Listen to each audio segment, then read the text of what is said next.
गृह मंत्री बार बार कहते हैं ना, आप क्रोनोलॉजी समझिए। क्रोनोलॉजी क्या है?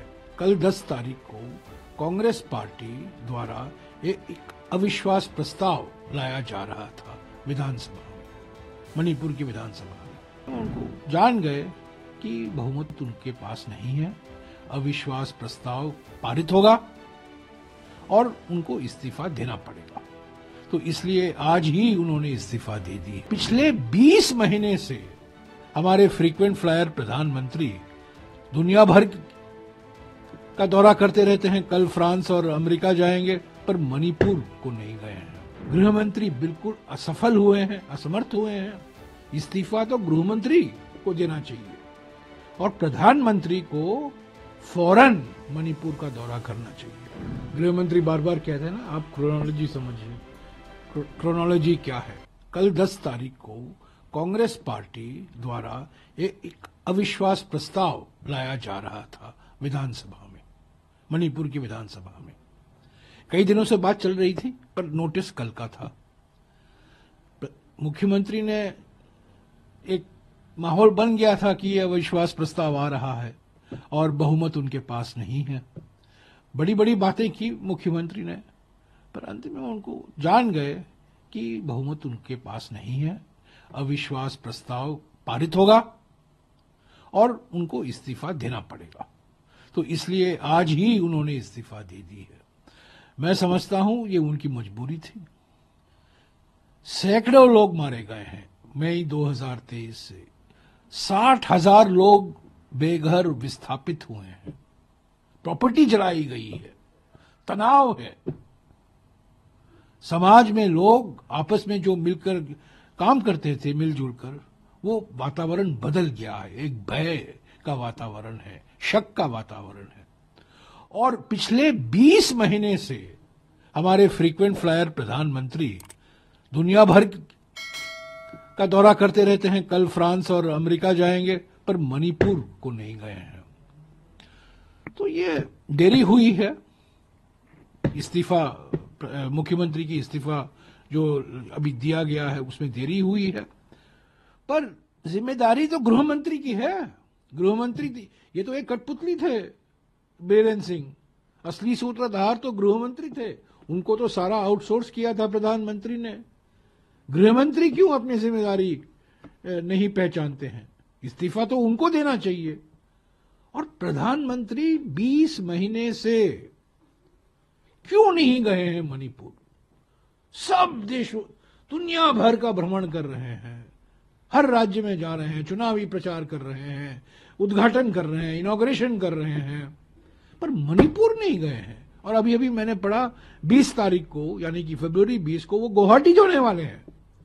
गुवाहाटी से इम्फाल तो आधे घंटे का बिल्कुल प्लेन राइड है प्राइम मिनिस्टर के जहाज में। वो मणिपुर क्यों नहीं जाते? तो ये इस्तीफा पहला कदम है। मणिपुर में स्थिति इतनी बिगड़ गई है कि मैं नहीं समझता हूं कि एक नया मुख्यमंत्री आने से कोई फर्क पड़ेगा।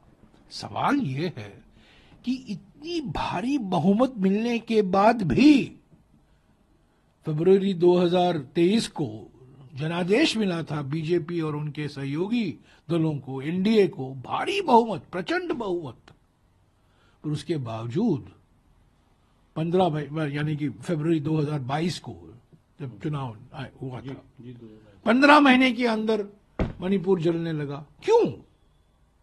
कारण क्या है?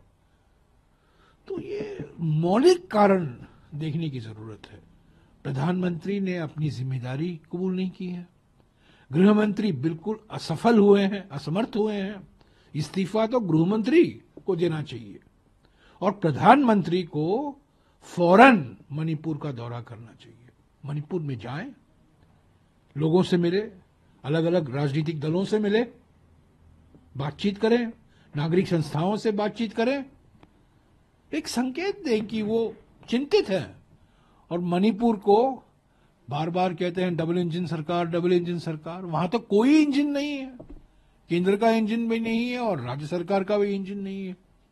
तो आप लोग समझते हैं विपक्ष की एक जो मांग थी उसकी एक थोड़ी सी पहली जीत आप नहीं, ये तो 20 महीने पहले से हम ये मांग कर रहे हैं।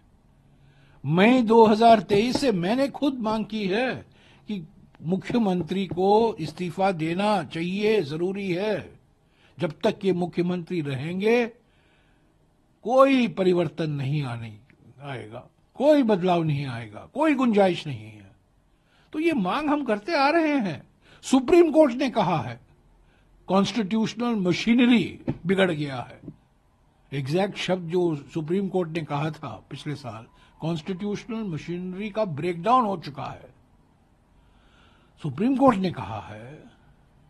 और देखिए ना, एक पिछले साल एक रेजिग्नेशन ड्रामा भी रचाया गया था। वो इस्तीफा चिट्ठी था, फाड़ा गया, ऐसा लगा कि सारे लोग चाहते थे कि ये मुख्यमंत्री वहीं रहें। पर जब अविश्वास प्रस्ताव का सवाल आया और कल अविश्वास प्रस्ताव एडमिट होने वाला था, उस पर चर्चा होने वाली थी, आज ही फोन गया दिल्ली से, संदेशा गया गृह मंत्री से कि इस्तीफा दो। साहिब ने इस्तीफा मांगा है क्योंकि कल साहिब फ्रांस और अमेरिका जा रहे हैं। पर साहिब मणिपुर को क्यों नहीं जाते? सवाल तो यह है। सवाल मुख्यमंत्री का इस्तीफा का नहीं है, वो तो होना ही था। पर मुख्य गृह मंत्री अपनी जिम्मेदारी क्यों नहीं स्वीकारते? और प्रधानमंत्री क्यों नहीं आज तक मणिपुर गए हैं?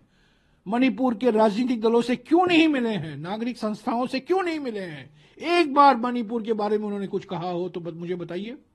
120 मिनट का लंबा भाषण किया था पार्लियामेंट में और 2 मिनट उन्होंने मणिपुर की बात की। 2 मिनट, और वो भी औपचारिकता थी।